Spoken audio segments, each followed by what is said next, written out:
जय हिंद दोस्तों, जैसे कि हम लोग बीएससी फर्स्ट सेमेस्टर का अपना सीरीज चल रहा है स्टैटिस्टिक्स का। तो इस वीडियो में हम लोग क्या क्या पढ़ेंगे पहले उसको जान लेते हैं। पहले तो है क्लासिफिकेशन के बेसिकली जो दो टाइप हैं यहाँ पर दिख रहे हैं वो पढ़ेंगे। साथ साथ इसी क्लासिफिकेशन के बेसिस पर जब वेरिएबल आता है तो उसका अलग क्लासिफिकेशन होता है जो बेसिकली तीन टाइप के होते हैं। जो इधर दिख रहा होगा क्वांटिटेटिव क्लासिफिकेशन जिसके नाम से हम लोग जानते हैं।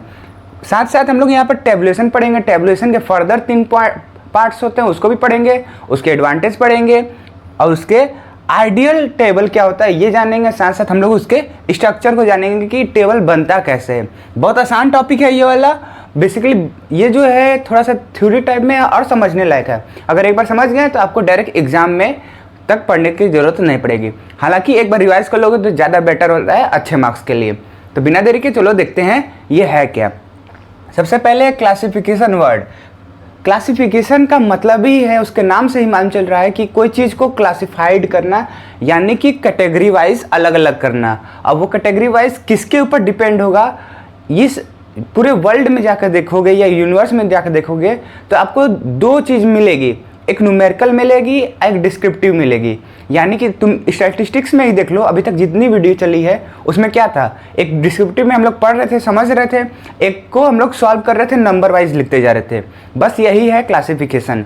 यानी कि कोई चीज़ को अगर हम लोग डिस्क्रिप्टिव या उसके न्यूमेरिकल बेसिस पे हम लोग क्लासिफाइड कर दें तो उसको हम लोग यहाँ पर क्लासिफिकेशन कहते हैं। चलो इसको लाइन बाय लाइन जानते हैं। क्लासिफिकेशन बेसिकली एग्जाम में कैसे लिखना है। Classification is the process of arranging the data into the sequence and group according to the common characteristics, separately them into the different relative part. Statistics data can be classified according the characteristics. देखो कहता है कि classified process क्या है, data को arrange करना एक sequence में, यानी कि लाइन बाय लाइन हम लोग अच्छे से जिसको हम लोग पढ़ सके, इजिली अंडरस्टैंडेबल हो उसको, और हम लोग डाटा को सीक्वेंस वाइज कर देते हैं। सीक्वेंस वाइज बोलो या ग्रुप वाइज बोले, उसकी कॉमन कैरेक्टरिस्टिक के बेसिस पर। अब बेसिकली देखो हम क्लास में लेके चलते हैं तुम लोगों को कि तुम कॉलेज के क्लास में हो, तो हम यहाँ पर देखो बॉयज़ के कैटेगरी का हम अलग यहाँ पर ग्रुप बना सकते हैं, गर्ल्स का कैटेगरी अलग बना सकते हैं। ये बॉयज़ गर्ल है क्या, यही कॉमन कैरेक्टरिस्टिक्स है। बेसिकली तुम यहाँ पर दूसरा भी कॉमन कैरेक्टरिस्टिक्स ले सकते हो कि एज वाइज हम पहला कैटेगरी ले लेते हैं कि जो बच्चे 18 to 20 हैं, तो ये अलग कैटेगरी हो गया। 20 से लेकर 22 ये अलग कैटेगरी हो गया। तो यहाँ पर देखो कॉमन कैरेक्टरिस्टिक क्या हुआ कि यहाँ पर एज जो है 20 से लेकर 22, 18 से लेकर 20, 16 से लेकर 18, ऐसे करके कुछ भी ले सकते हो, वो कॉमन स्टैक हो गया। जिसको हम लोग सेपरेट कर पाए उसके कॉमन कैरेक्टरिस्टिक्स के बेसिस पे जो कि स्टैटिस्टिकल डाटा रिलेटेड हो। अब ये जो क्लासिफिकेशन है बेसिकली यहाँ पर दो फर्दर टाइप में टूटा हुआ है। पहला है कि डिस्क्रिप्टिव, दूसरा है न्यूमेरिकल। डिस्क्रिप्टिव मतलब जो हम लोग अभी जैसे कि थ्योरी वाइज पढ़ते जा रहे हैं, इंग्लिश में लिखा हुआ है, सेंटेंस बाय लिखा हुआ है। और न्यूमेरिकल जो मालूम है कि नंबर जो लिखा होता है, बेसिकली जो डाटा होता है वो न्यूमेरिकल होता है। डिस्क्रिप्टिव क्या होता है, some of the characteristics are not capable to numerical expression, यानी कि कुछ ऐसी चीज़ें भी जो है उसको हम लोग नंबर वाइज नहीं लिख सकते, न्यूमेरिकल फॉर्म में नहीं लिख सकते हैं, उसको हम लोग बेसिकली डिस्क्रिप्टिव फॉर्म कहते हैं। एग्जाम्पल में देखो हॉनेस्टी, ब्लाइंडनेस। अब कोई भी कि कितना ईमानदार है, कितना चोर है, ये तो नहीं मालूम कर सकता है ना। मैं थोड़ा सा चोर, थोड़ा सा क्या चोर हो, तो या थोड़ा सा ईमानदारी, थोड़ा सा क्या होता है, मैं ईमानदार हूँ या नहीं हूँ, यही दो ठो कैटेगरी होता है। This are the qualities which cannot be measured. This type of the classification is called qualitative classification of attribute. इस जो हम लोग डिस्क्रिप्टिव है उसको हम लोग यहाँ पर क्लासिफिकेशन ऑफ क्या कर देते हैं, क्वालिटेटिव क्लासिफिकेशन। क्वालिटेटिव मतलब क्वालिटी तुम्हारी क्या है, वो क्वालिटी को तो हम लोग यहाँ पर नाप नहीं सकते हैं, तो इसीलिए यहाँ पर क्वालिटी नाम दिया गया है। साथ साथ यहाँ पर एट्रीब्यूट का नाम दिया गया है। एट्रीब्यूट का बेसिकली मतलब यही क्वालिटी होता है, यानी कि तुम किस तरीके के हो इंसान, या कोई भी फॉर्म में देख लोगे। तो न्यूमेरिकल हम लोग देखते हैं, न्यूमेरिकल क्या होता है, this are the characteristics on the basis of the some numerical measurement can be taken. कहता है कि ऐसे डाटा जो कि हम लोग न्यूमेरिकल मेजर कर सकते हैं उसको हम लोग नाप सकते हैं या न्यूमेरिकल फॉर्म में लिख सकते हैं, उसी को यहाँ पर न्यूमेरिकल डाटा कहते हैं या न्यूमेरिकल क्लासिफिकेशन कहते हैं। एग्जाम्पल में वेट, हाइट, प्रोडक्शन और मार्क, etc और बहुत कुछ है। This type of the data classified quantitative data under the study called the variable. अगर देखो कोई इस टाइप के जो डाटा होते हैं बेसिकली हम लोग वेरिएबल को ही लेकर चलते हैं जो कि क्वालिटेटिव डाटा बनता है। वेरिएबल का मतलब होता है कि एक्स वाई जेड। ये एक्स वाई जेड असलियत में होते क्या हैं, एक्स वाई को हम लोग वैल्यू निकालते हैं ना, मान चलो 10, 15, 20 कुछ भी वैल्यू आते जा रहा है, तो ये असलियत में है क्या, ये सारी न्यूमेरिकल वैल्यू है, यानी कि जो वेरिएबल है वो हम लोग का न्यूमेरिकल वैल्यू है। अब बहुत सारे बच्चे कंफ्यूज में होगा कि यहाँ पर एक्स ले लिए वो तो डिस्क्रिप्टिव फॉर्म में आ गया, तो मैं यहाँ पर कह सकता हूँ ना कि वेरिएबल वो वैल्यू होती है जो फर्दर चेंज होते रहती है। तो मैं डायरेक्ट बोल देता हूँ एक्स को हटाओ 10, 20, 30, 40, अब समझ में आया, यहाँ पर न्यूमेरिकल बन गया। लेकिन हम लोग यहाँ पर एक्स वाई लेके चलते हैं क्योंकि एक्स वाई यहाँ पर हकीकत में है क्या, वैल्यू ही तो ही है, और वैल्यू को हम लोग यहाँ पर नाप सकते हैं। कभी कभार देखोगे वेरिएबल के ऐसे बगल में लिखा होगा सेंटीमीटर, यहाँ बगल में लिख सकता है केजी, कि इस यूनिट में इसको नापना है। अब कोई यूनिट में नापने के लिए वो जरूरी सी बात है कि न्यूमेरिकल वैल्यू होना चाहिए। अब हम लोग फर्दर आगे देखते हैं, बहुत आसान क्लासिफिकेशन ऑफ द वेरिएबल या क्वालिटेटिव क्लासिफिकेशन, दोनों एक ही चीज़ें हैं। बेसिकली इसके जो है 3 टाइप होते हैं, 3 तरीके से हम लोग यहाँ पर क्लासिफाइड कर चुके हैं। सबसे पहले यहाँ क्रोनोलॉजी, जियोग्राफिकल और यहाँ पर वेरिएबल। क्रोनोलॉजिकल का मतलब यानी कि बस क्रोनोलॉजी आ जाए, ये वाला वर्ड आ जाए तो आपको क्या ध्यान रखना है, कोई चीज़ टाइम के अकॉर्डिंग बदलते जाए या चेंज ना हो ना चेंज हो, उससे मतलब नहीं है, बस इतना मतलब है कि जो वैल्यू है वो टाइम के अकॉर्डिंग होना चाहिए। जियोग्राफिकल डाटा, जियोग्राफिकल का मतलब ही होना चाहिए आपको, जहाँ वर्ड आ जाए जियोग्राफिकल तो आपको समझ लेना चाहिए प्लेस, ऐसे जो डाटा जो प्लेस के डिपेंडेंट हो। वेरिएबल क्लासिफिकेशन, वेरिएबल बेसिकली जो अभी मैं बताया हूँ कि अलग अलग वैल्यू होती है, तो चलो इसको थोड़ा सा डीप में जानते हैं ये है क्या, कैसे लिखना होगा। तो classification of the variable basically दिए गए ऐसे क्लासिफाइड किए गए हैं। In such time series time is the main factor according to which the data are arrange, यानी कि जो हमारा डाटा होता है उसको हम लोग अरेंज करते हैं किसके, टाइम सीरीज के अकॉर्डिंग, यानी कि टाइम के अकॉर्डिंग हम लोग डाटा को अरेंज करते हैं। एग्जाम्पल के तौर पे देखो, production of the sugarcane in the country over the period of time, कुछ समय के लिए हम बता रहे हैं कि जो शुगर कैन है कितना प्रोड्यूस हुआ है।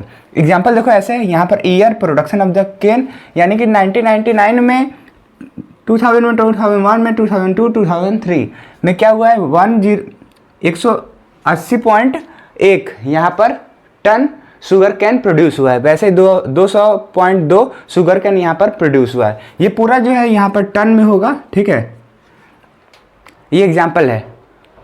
जियोग्राफिकल डाटा, जियोग्राफिकल जैसे बोला हूँ कि प्लेस, लोकेशन या geographical division is the main factor of such a series, यानी कि कहता है कि कोई भी डाटा को अगर हम लोग डिवाइड करें या लिखें किसके बेसिस पर, प्लेस के बेसिस पर, उसके लोकेशन के बेसिस पर या जियोग्राफिकल डिवीजन के बेसिस पर, तो उसको ऐसे डाटा को हम लोग जियोग्राफिकल डाटा कहते हैं। अब कोई बच्चों को समझ में नहीं आ रहा कि जियोग्राफिकल डिवीजन क्या होता है। मान चलो कि ये हम लोग का क्या है, ये हम लोग का इंडिया है। इंडिया देखो कुछ जल्दी बना रहा हूँ, ऐसे मत करना कि आपको इंडिया ही नहीं बनाने आ रहा है।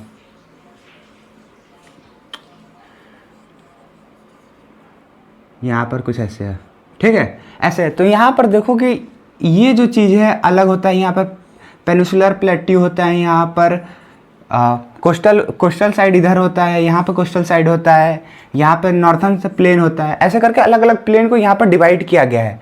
तो उसी के बेसिस पर यहाँ पर जियोग्राफिकल डाटा बना है। Number of the list consumer goods company in the different country, अलग अलग कंट्री में कितने नंबर ऑफ गुड्स का यहाँ पर लिस्ट हुआ है कंपनी, यानी कि सिंपल से बोलो कि हर अलग अलग कंट्री में कितने ऐसे कंपनी हैं जो कि वहाँ पर जाके सेटल हुई हैं और वहाँ पर चल रही हैं या लिस्टेड है। तो यहाँ पर देखो कंट्री यहाँ पर दिया गया है, चाइना, इंग्लैंड, फ्रांस, इंडिया। हम बेसिकली इंडिया के अंदर का हम लोग जियोग्राफिकल बेसिस पे देखे थे, लेकिन यहाँ पर वर्ल्ड के बेसिस पर है, तो अलग अलग यहाँ पर जियोग्राफिकल लोकेशन है। कहता है कि number of the listed company जो चाइना में 1107 है, ऐसे करते हुए इंडिया में 1400 हैं यहाँ पर कंपनियाँ लिस्टेड हैं। ये जो डाटा है जरूरी नहीं कि एग्जैक्ट सेम हो, क्योंकि टाइम टू टाइम यहाँ पर डाटा जो होता है वो चेंज होते जाता है। बुक में बेसिकली डाटा जो है बहुत पुराना दिया है, जैसे देख लो 2003 का यहाँ पर डाटा देकर रखा है। वेरिएबल क्लासिफिकेशन क्या होता है, we know that the qualitative phenomena under the study is called as variable, यानी कि कोई भी ऐसी वैल्यू जिसको हम लोग पढ़ सकें, बेसिकली उसकी वैल्यू जो है वो वेरीज करते रहे, उसको हम लोग यहाँ पर वेरिएबल के नाम से जानते हैं। And therefore the classification is also some time, कहता है कि इसीलिए इस वेरिएबल को हम लोग कभी कभार हम लोग वेरिएबल क्लासिफिकेशन के नाम से भी बहुत जानते हैं। There are the two type of the variable, variable के दो टाइप है, एक डिस्क्रीट है एक कंटिन्यूअस है। डिस्क्रीट का बेसिकली मतलब होता है कि वैल्यू जो होता है टूट टूट के चलती है, मतलब यहाँ बीच की वैल्यू जो होती है वो थोड़ी सी गायब होती है, लेकिन कंटिन्यूअस में डायरेक्ट ऐसे चलती है। बेसिकली बस इतना समझो, क्योंकि मैं ये ऑलरेडी तुमको पिछले वीडियो में समझा चुका हूँ एकदम डीप में, उसको क्वेश्चन भी बेसिकली था, उसके फॉर्मूला बनाना था। हम लोग चलिए देखते हैं टेबुलेशन को। टेबुलेशन असलियत में है क्या, उसको थोड़ा जान लेते हैं। After the data being collected they be presented by the statistician, यानी कहता है कि जैसे हम लोग पहले डाटा का इकट्ठा कर लेते हैं, डाटा इकट्ठा करने के बाद जो स्टैटिस्टिशियन होता है, जो स्टैटिक्स पढ़ता है, बेसिकली रिसर्च एनालिटिक करता है, वो उस डाटा को रिप्रेजेंट करेगा। पहले डाटा आएगा, स्टैटिस्टिशियन डाटा इकट्ठा करेगा, समझेगा, फिर उसको रिप्रेजेंट करेगा in a form of which they can be easily and efficiently analysis and interpreted। कहता है कि इस तरीके से वो रिप्रेजेंट करेगा जिसमें वो आसानी से और इफेक्टिवली उसको समझ सके या समझा सके, साथ साथ उसको एनालाइज कर सके और उसका इंटरप्रिटेटेड निकाल चुके, यानी कि इंटरप्रिटेशन निकाल सके। इंटरप्रिटेशन का यहाँ पर मतलब जो है वो रिजल्ट है बेसिकली, और कुछ नहीं है। देखो, उसको आसानी से समझे, ज़्यादा से ज़्यादा समझे, फिर उसको एनालिसिस करे और वहाँ पर उसका रिजल्ट निकाले। बेसिकली 5 फॉर्म होते हैं किसके, जो डाटा होता है उसको रिप्रेजेंट करने के लिए। स्टैटिस्टिक्स में 5 होते हैं और भी अलग अलग हो सकते हैं। तो यहाँ पर पहले टेक्सचुअल एंड डिस्क्रिप्टिव, दूसरा है सेमी टेक्सचुअल, और तीसरा है टेबुलर, चौथा है डायग्रामेटिक, और पांचवा है ग्राफिक। जिसमें से ये तीनों हम लोग यहाँ पर पढ़ेंगे, इस दोनों को यहाँ पर नहीं समझेंगे। बेसिकली कुछ है नहीं, यहाँ पर थोड़ा सा ब्रीफ में बता देता हूँ क्या है। डायग्रामेटिक, ऐसे डाटा को हम लोग डायग्राम से समझाएं, उसको हम लोग यहाँ पे डायग्रामेटिक कह देंगे। लेकिन और यहाँ पर ग्राफिकल ऐसे डाटा जिसको हम लोग ग्राफिकल के फॉर्म में यहाँ पर डिस्ट्रीब्यूट करके समझाएं, उसको ग्राफिकल कर देंगे। बेसिकली हम लोग यहाँ 3 टर्म समझेंगे जो कि इंपॉर्टेंट है एग्जाम के लिए। ये नहीं आता है उससे कोई दिक्कत नहीं है, बहुत आसान भी आप समझ खुद से भी लिख सकते हो, क्योंकि कुछ इसमें लिखने लायक है ही नहीं। टेक्सुअल एंड डिस्क्रिप्टिव, जैसे कि नाम से पता चल रहा है कि टेक्सुअल यानी कि टेक्स्ट के फॉर्म होगा, नंबर के फॉर्म में हो सकता है, और डिस्क्रिप्टिव यानी कि उसको हम लोग थोड़ा सा इंग्लिश में पैराग्राफ या पेज वाइज या समरी वाइज लिख सकें। One of the common method to presentation numerical data in the use paragraph of the text, यानी कि न्यूमेरिकल डाटा को हम लोग यहाँ पर टेक्स्ट के फॉर्म में कन्वर्ट करते हैं, फिर उसको हम लोग यहाँ पर पैराग्राफ में लिखने की कोशिश करते हैं। Most official agency use this method in the form of the report. अगर कोई भी, बहुत सारी ऐसी एजेंसियां हैं जो कि रिपोर्ट में हम लोग को इस मेथड का यहाँ पर यूज करती हैं। This is not use every effective and the impressive method for the statistician presentation, यानी कि प्रेजेंटेशन स्टैटिस्टिशियन के लिए ये बहुत अच्छा नहीं माना जाता है, क्योंकि टेक्सचुअल में तो पहले से हम लोग के पास डाटा आता है, उसको हम लोग न्यूमेरिकल थोड़ा सा बेसिकली हम लोग इस फॉर्म में करते हैं तो ज़्यादा बेटर रहता है हम लोग के लिए। और ये वाले टेबुलर वाले, ये तीनों जो होते हैं वो हम लोग के लिए ज़्यादा बेटर होता है। यहाँ पर सेमी टेक्सुअल क्या होता है, it is the combination of the textual and the tabular form, यानी कि कहता है कि जो टेबल और यहाँ पर टेक्स्ट के फॉर्म में का कंबाइन करके बनाते हैं सेमी टेक्सुअल, यानी टेक्स्ट जो होता है वो आधा रहता है और आधा टेबुलर फॉर्म में रहता है। This method through the generally not use in the practical work, it is useful when few figures are to be presented in the some instruction और इंफॉर्मेशन। ये जनरली यूज़ नहीं होता है, ये तब यूज़ होता है जब यहाँ पर देखो, यहाँ प्रैक्टिकली में ये यूज़ नहीं होता है, लेकिन जनरली कहीं कहीं जगह पर देखोगे कि कुछ चीज़ें को हम लोग को इंग्लिश में समझाना होता है तो उसको यहाँ पर यूज़ करते हैं। बेसिकली यहाँ पर देखो टेबल, अगर हम लोग ग्राफ का एग्जाम्पल लेके चले, ग्राफ जैसा ही कुछ बना के चले, ऐसा कुछ हम लोग यहाँ पर रख सकते हैं कि यहाँ पर प्रोडक्शन है, यहाँ पर ईयर है, तो यहाँ पर 1 2 3 ऐसे ईयर करके लिख सकते हैं। तो बेसिकली यहाँ पर देखो कि हम लोग नंबर लिख सकते हैं, हाँ नंबर लिख सकते हैं। ये थोड़ा सा क्या हो जाएगा, ये हो जाएगा टेबुलर फॉर्म में। और इसी को थोड़ा सा ब्रीफ में यहाँ समझाते जाएंगे। क्या समझाएंगे कि प्रोडक्शन क्या हुआ, पहले ईयर में इतना हुआ, कम हुआ, ज़्यादा हुआ, इस एरिया की वजह से, इस कॉस्ट की वजह से यहाँ पर डिफरेंसी आई। अब यहाँ पर हम लोग थर्ड नॉट लिस्ट यहाँ पर टेबुलर फॉर्म को देखते हैं, वो कैसे है, फिर उसका एडवांटेज भी देखेंगे। टेबुलर रिप्रेजेंटेशन या प्रेजेंटेशन यहाँ पर देखते हैं। टेबुलर बेसिकली इसको नहीं देखिए, बेसिकली क्या होता है टेबुलर, यानी कि टेबल, कोई भी डाटा को अगर हम लोग टेबल के फॉर्म में लिख दें तो उसको हम लोग टेबुलर क्लासिफिकेशन या टेबुलर फॉर्म कर सकते हैं। बेसिकली टेबल में जो होता है वो क्या होता है, एक होता है रो, एक होता है कॉलम, साथ साथ कुछ सब पार्ट्स भी होते हैं, जैसे कि उसके रो वाइज का टॉपिक, कॉलम वाइज का टॉपिक और साथ में मेन हेडिंग भी होता है यहाँ पर। तो बेसिकली देखते हैं ये है क्या है, लाइन बाय लाइन समझते हैं एग्जाम में कैसे लिखना है। The presentation of the data by the mean of the table is perform by statistician so that they arrange the concise form.